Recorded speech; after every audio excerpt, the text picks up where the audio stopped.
அல்லாஹ்வுடைய தூதர் சொன்னார்கள், நாளை மறுமையில் முதலாவது விசாரிக்கப்படக்கூடிய இந்த 3 பேர். யார் அவர்கள்? முதலாதவர் ஷஹீத், அல்லாஹ்வுடைய பாதையில் மரணித்தவர். இரண்டாவது ஒருவர் காரி, குர்ஆனை அழகாக ஓதக்கூடியவர். மூன்றாவது ஆலிம், மார்க்கத்தை கற்று பேசக்கூடிய மனிதர். அல்லாஹ் அழைப்பான், ஷஹீத் ஏன் செய்தாய்?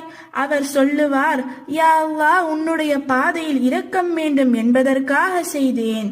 அல்லாஹ் சொல்லுவான், மக்கள் உன்னை புகழ்ந்தார்கள், மக்கள் உன்னை ஷஹீத் என்று சொன்னார்கள், அதெல்லாம் சரி.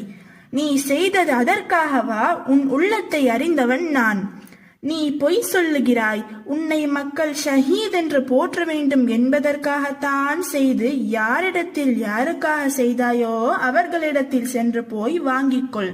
அடுத்து காரி, குர்ஆனை ஓதினாய், எதற்காக ஓதினாய்?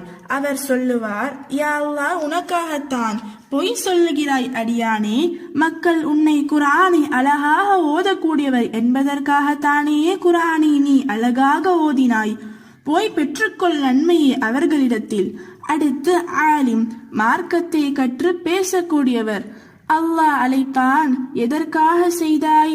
யா அல்லாஹ், உனக்காகத்தான் செய்தேன்.